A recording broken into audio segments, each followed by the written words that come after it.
श्री कृष्ण गोविंद हरे मुरारी, हे नाथ नारायण वासुदेवा। श्री कृष्ण गोविंद हरे मुरारी, हे नाथ नारायण वासुदेवा। श्री कृष्ण गोविंद हरे मुरारी, हे नाथ नारायण वासुदेवा। श्री कृष्ण गोविंद हरे मुरारी, हे नाथ नारायण वासुदेवा। हे नाथ नारायण वासुदेवा। हे नाथ नारायण वासुदेवा। श्री कृष्ण गोविंद हरे मुरारी, हे नाथ नारायण वासुदेवा। हे नाथ नारायण वासुदेवा। हे नाथ नारायण वासुदेवा। देखिए, समय समय पर कीर्तन की मांग होती है और शायद यही परीक्षा लेने के लिए ये बिजली भी बार बार चली जाती है कि ये देखना चाहती है कि यहाँ बैठी हुई जो जनसंख्या है, जो भक्तों की संख्या है, जो प्रेमी जन है, वह कितना प्रभु से प्रेम करते हैं कि जब बिजली चली गई तो तब भी वह समय का सदुपयोग करते हैं।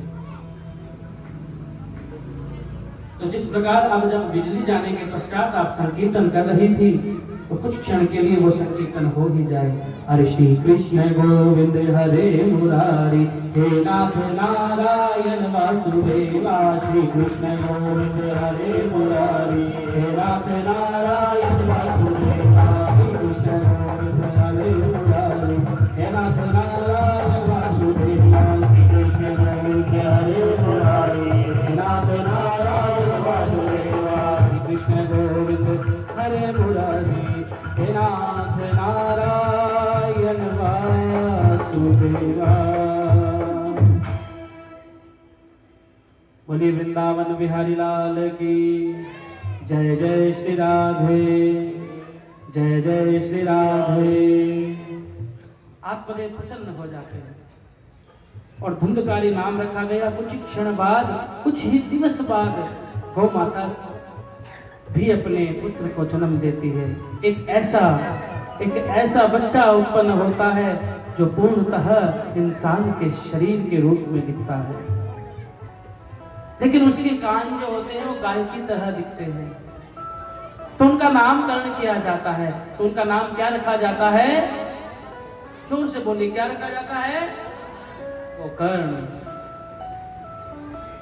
अब इधर जिस संतान की इच्छा आत्मदेव के हृदय में थी कि मेरे संतान बड़ी होकर के मेरी सेवा करेगी, भक्ति भाव करेगी, तो वही धुंधुकारी अत्यंत विषयी हो जाता है, पाप करने वाला हो जाता है, अनेकों पाप कष्ट करता है, लोगों को कष्ट देता है। बल्कि जो मृतक की छाती के ऊपर चावल के पिंड बना करके रखे जाते हैं, उन पिंडों को भी वो खा जाता है। धुंधकारी इस प्रकार करता है कि अब दूसरों के बच्चों को गोदी में लेकर खिलाने के बहाने उन्हें कुएं में डाल देता है। अनेकों पाप करने लगा और फिर वह वैश्यागामी हो गया और वेश्याओं को अपने घर में ले आया। जब व्यवस्था ना बनी तो वह चोरी चकारी करने लगा और चोरी करके यापन जीवन करने लगा। इससे वो जो वेश्याएं उनके साथ आई थी बड़ी प्रसन्न थी। लेकिन एक दिन वेश्याओं ने युक्ति बनाई कि जितना भी धन इस धुंधुकारी के पास है वह सब लेकर के इसको मार करके हम चली जाए। और वो वेश्याएं ऐसा ही करती हैं कि रात में जब धुंधुकारी नशे में होता है तो उसको मार दिया जाता है और वो सारा धन लेकर के भाग जाती है। लेकिन इधर ही धुंधुकारी एक भयानक प्रेत बन गया। वो जीते जी भी तकलीफ देता था और मरने के बाद भी लोगों को कष्ट देने लगा। कई बार नहीं कह देते हैं कि आप तो जीते जी भी कष्ट देते हो और मरने के बाद भी कष्ट ही दोगे। तो धुंधुकारी प्रेत बन गया। अब यहाँ प्रेत योनि क्या होती है? हम सबके मस्तिष्क में एक प्रश्न होता है कि पितर क्या होता है और प्रेत क्या होते हैं। बहुत से, सबने ही बल्कि ये सुना होगा कि हमारे पितर दोष है, हमारे पितर हैं ही नहीं, या पितर दिखते नहीं, या पितर बंधे हुए हैं, या फिर वो प्रेत योनि में है। जब कोई अपनी हृदय की बड़ी इच्छा को लेकर के आकस्मिक मृत्यु को प्राप्त हो जाता है और वह इच्छा शेष रह जाती है, लेकिन वो इस धरा पर नहीं है, तो वो जो इच्छा है वो उसको परम धाम जाने नहीं देती। कर्म अनुसार वो नरक भी नहीं जा पाता और वो केवल धरती और पितर लोक के बीच में ही तड़पता रहता है, भूखा प्यासा रहता है। यह सत्य है, इस धरा पर प्रेत भी है और पितर भी है। लेकिन एक जो ये बात फैली हुई है कि हमारे कितने पितर हैं, छोटा है, बड़ा है, कुंवारा है, ब्याह हो रहा है, बहुत सी बातें हैं। यह भी सत्य है, आकस्मिक मृत्यु से मरे हुए लोग प्रेत योनि को प्राप्त होते हैं और फिर उनके लिए उपाय किया जाता है। जैसे जब गोकर्ण जी तीर्थ यात्रा करके वापस लौट रहे थे, उन्होंने गया जी का श्राद्ध भी कर दिया था। अब एक मिथ्या यह भी है कि गया जी श्राद्ध करने के बाद पितरों से मुक्ति हो जाती है, ऐसा नहीं है। गया जी श्राद्ध करने के बाद हमारे पितर तृप्त होते हैं। जिस प्रकार हम प्रातः काल भोजन या कहीं नाश्ता करते हैं, दोपहर में भोजन करते हैं, रात्रि में फिर भोजन करते हैं, तो ये भोजन जिस प्रकार हमारे शरीर को तृप्त करता है, वैसे ही जो श्राद्ध होता है वो हमारे पितरों को तृप्त करता है। लेकिन अगर वो श्राद्ध ही ना मिले तो वो अपने आप एक प्रेत बन जाएंगे। और कुछ वृद्धा माताएं हैं और जब तक ये पीढ़ी है तो ये श्राद्ध भी निकल रहे हैं, और जैसे ही ये पीढ़ी भी लुप्त हो जाएगी तो श्राद्ध क्या होता है ये जानने वाला भी कोई नहीं रहेगा। श्राद्ध किस प्रकार निकालना चाहिए, हिंदी तिथि के अनुसार जो हमारी पंचांग है उस तिथि के अनुसार निकलना चाहिए या अंग्रेजी तिथि के अनुसार निकलना चाहिए। हमारे पंचांग के अनुसार अगला वार कब शुरू होता है, हमारी पंचांग हिंदू पंचांग के अनुसार कब उनका श्राद्ध आएगा, ये हमने कभी जानने का प्रयास किया ही नहीं। अगर किसी इंसान की मृत्यु मान लीजिए कि ज्येष्ठ शुक्ला द्वादशी को हुई, तो हम उनका वार्षिक श्राद्ध भी ज्येष्ठ शुक्ला द्वादशी अर्थात अगर हम अपनी भाषा में कहें तो चांदन की द्वादशी और जेठ के महीने में अगर वो गए हैं तो तिथि को याद रखना चाहिए कि आने वाले अगले साल में उनकी उसी तिथि को हम बरसोती करेंगे अर्थात बरसी करेंगे। हम श्राद्ध में कच्चा भोजन देते हैं, रोटियां देते हैं, जबकि विधि के अनुसार तो पका हुआ भोजन ही श्राद्ध में देना चाहिए। और ब्राह्मण अगर घर पे भोजन करने के लिए आ रहे हैं तो बेशक हमें किसी मंत्र का ज्ञान नहीं है और वो ब्राह्मण भी सीधे साधे, उनको भी कोई ज्ञान नहीं है, वो आपके घर आए हैं निमंत्रण लेकर के, आपने उनको बुलाया है कि आप हमारे घर आइए भोजन कीजिए, वो तिथि के अनुसार, और जब वो भोजन करने घर आए तो हम सीधा उन्हें भोजन करा देते हैं। क्या कभी हमने ये सोचा है कि हम ये भोजन क्यों करा रहे हैं? जो हव्य या सव्य हम प्रदान करना चाहते हैं अपने देवों को, क्या उन्हें वो मिल भी रहा है कि नहीं? इसलिए एक प्रतिक्रिया और एक प्रक्रिया बनाई गई है जिसे कहते हैं संकल्प। हम संकल्प लेकर के कि हमारा नाम ये है, और हम अपने इन पितरों के निमित्त से इस तिथि के दिन हमारे ये पूर्वज हमारे घर से गए थे, हम उनके निमित्त से इन गोत्र में उत्पन्न, जिस गोत्र में ब्राह्मण भोजन करने के लिए आए हैं, उस गोत्र को उच्चारण करवा करके ब्राह्मण को भोजन कराना चाहिए कि जो भोजन ये ब्राह्मण कर रहे हैं वही भोजन मेरे पितरों को प्राप्त हो। और देखना, जो आज आप विधि कर रहे हैं और जैसे ही वो विधि अपनाएंगे तो आपके पितर भी तृप्त होकर तो आपको दृष्टांत देंगे, और आपको ऐसे प्रतीत होगा कि दोनों हाथों से पितर हमें अपना आशीर्वाद लुटा रहे हैं। पितरों की बड़ी कृपा है। अगर कृपा नहीं होती तो बच्चे पितरों के नाम से 3 सेर नहीं बनवाते, धर्म नहीं करते। क्यों कहा जाता है कि मैं अपने पितरों के नाम से भागवत कथा का आयोजन कराऊंगा? क्यों कहा जाता है कि मैं अपने पितरों के नाम से भवन का निर्माण कराऊंगा? इसीलिए कहा जाता है कि सब कुछ आज जो मेरे पास है वो मेरे पितरों का ही तो दिया हुआ है।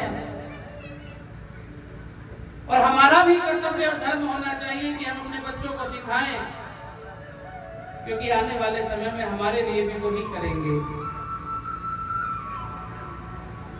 ऐसे ही जब गोकर्ण तीर्थ यात्रा करके गया श्राद्ध करके वापस लौटते हैं, और जैसे ही अपने घर के आंगन में वो सोए हुए होते हैं तो भयानक आवाजें उन्हें सुनाई देती हैं। भयानक आवाज सुनाई देती है और वो रोने की आवाज सुनाई देती है।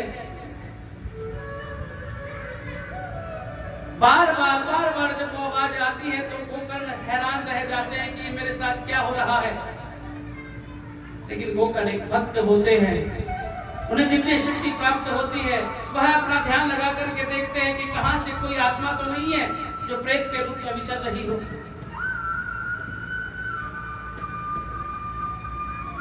तो जैसे ही धुंधकारी कहते हैं, अरे भ्राता अहम धुंधकारी अस्मि, मैं धुंधकारी हूं, मैं आपका भाई हूं। बोले भाई तुम यहाँ कैसे? मैं तो तुम्हारे लिए, अन्यथा मैं तो बल्कि अपने सारे कुल के लिए, क्योंकि जब श्राद्ध होता है, जब आप गया जी श्राद्ध करेंगे, गंगा जी किनारे पिंडदान करेंगे, तो आप एक कुल को नहीं बल्कि अपने दूसरे कुल को भी, माता मही अर्थात जो माता के खानदान के होते हैं, नाना नानी होते हैं, उनका भी करते हैं, और दादा दादी पिता मही और पिता मह का भी श्राद्ध करते हैं। तो मैं तो सब श्राद्ध करके आया हूँ, मैं सबके नाम के पिंड भर के आया हूँ, मैं गया जी करके आया हूँ, ये तो असंभव है कि तुम यहाँ प्रेत बन गए। बोले भ्राता हमारे सारे पूर्वज मुक्त हो गए, लेकिन मैंने पाप ही इतने किए थे कि गया जी का श्राद्ध भी मुझे लेके जा नहीं सका। तो बोले अरे भाई बता मैं तेरे लिए क्या कर सकता हूँ, मैं तेरे लिए ऐसा क्या करूं जिससे कि तेरी मुक्ति हो जाए। बोले भैया आप मेरे लिए श्रीमद् भागवत पुराण का, जो कि सबको तारने वाली है, सबको तारने वाली है, जो दुख की हरता है और सुख करता है, ऐसे पुराण का मुझे आप पाठ सुनाइए, मुझे कथा सुनाइए। और गोकर्ण जी ऐसा ही करते हैं, इष्ट मित्र सगे संबंधियों सबको बुला करके एक बांस का डंडा खड़ा कर दिया जाता है, और उस बांस जो वो होता है वो 7 अंगुल की पोरी होती है, या कहें उसमें 7 गांठें होती है बांस में। और सप्ताह श्रीमद् भागवत सप्ताह शुरू कर दिया जाता है। गोकर्ण जी कथा सुनाना आरंभ करते हैं, और जैसे ही प्रथम दिवस की कथा पूर्ण होती है तो प्रथम जो गांठ होती है फट जाती है। सब लोग देख करके हैरान रहते हैं कि ये क्या हो रहा है। ये एक दिन पूर्ण कथा होती है कि बांस की गांठ खुल जाती है, ये अपने आप कैसे संभव हो रहा है। तो विद्वान जन कहते हैं कि भागवत जी का प्रभाव है, भागवत जी का प्रभाव है कि हम भागवत कथा सुन रहे हैं, और जितने भी प्रेत जितने भी पितर और जितने भी ये भटकती हुई यहाँ आसपास में आत्माएं हैं वह सब मुक्त हो रही है। लेकिन यहाँ भी ध्यान देने योग्य बात ये है कि जब 7 दिन की कथा पूर्ण हो गई और बांस एकदम से फट गया और धुंधुकारी एक दिव्य रूप में जब प्रस्तुत हुआ और गोकर्ण से धन्यवाद करने लगा और गोकर्ण से विदाई लेकर के धुंधुकारी चला गया, लेकिन बाकी बचे हुए लोग बोले कि इसको लेने के लिए तो विमान आ गया और हमारे लिए आएगा कि नहीं। बोले इसने अपने आप को उतरवाने के लिए, पार पहुंचने के लिए कथा सुनी है। लेकिन जितना विश्वास धुंधुकारी के अंदर था उतना विश्वास क्या आपके अंदर है जो आप उतर जाएंगे पार?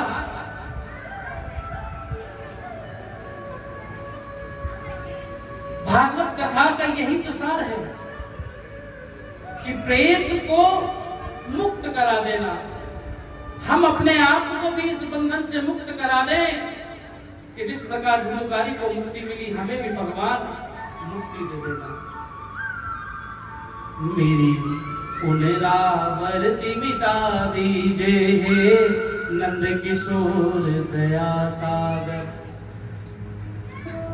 मेरी पुनरावृत्ति मिटा दीजिए हे नंद किशोर दया सागर। मुझे अपनी शरण में ले लीजिए हे नंद किशोर दया सागर। जाने विमुख अनेकों जन्म गए अस्थावर जंगम रूप धरे। कितने ही जन्म हमारे बीत गए, कितनी योनियां बताई, कितनी लाख योनियां हमें पार करनी होती हैं, 84। और फिर ये नर्तन मिलता है कि कितने जन्म बीत गए अस्थावर जंगम रूप धरे। कितने ही हमने अनेकों रूप धर लिए, लेकिन मेरा भार तो सिर पे उठा लीजिए हे नंद किशोर दया सागर। शिशु कर्म कुकर्म ही करता है और पिता क्षमा उसे करता है। हम बच्चे हैं, हम बच्चे हैं।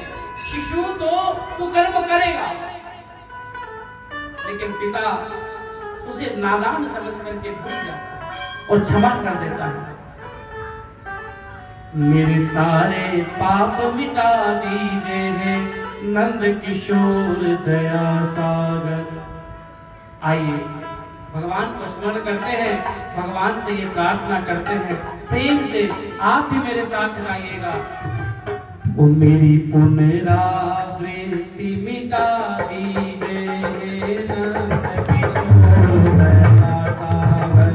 मेरी पुनरावृत्ति मिटा दीजिए नंद किशोर दया हे नंद किशोर दया सागर। हे नंद किशोर दया सागर। हे नंद किशोर दया सागर। हे नंद किशोर दया सागर। मेरी पुनरावृत्ति मिटा दीजिए हे नंद किशोर दया सागर। मेरी पुनरावृत्ति मिटा दीजिए नंद किशोर दया। अच्छा बताइए, मैंने कहा कि मेरी पुनरावृत्ति मिटा दीजिए। ये पुनरावृत्ति क्या है? ये पुनरावृत्ति क्या है कि इस जन्म में मैं प्रवेश नाम धर के आया, लेकिन प्रभु जी इस बार कृपा कर देना कि मैं आऊं ही ना मैं इंसान बनूं, ना मैं कुत्ता बनूं, ना बिल्ली बनूं। मेरे पुण्य मेरे पाप सब मिटा देना और मैं केवल और केवल आपके चरणों में स्थान प्राप्त कर लूं, बस इतनी कृपा कर देना। मेरी पुनरावृत्ति मिटा दीजिए हे नंद किशोर दया सागर। मेरी पुनरावृत्ति मिटा दीजिए हे नंद किशोर दया सागर। मेरी पुनरावृत्ति मिटा दीजिए हे नंद किशोर दया सागर।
हरे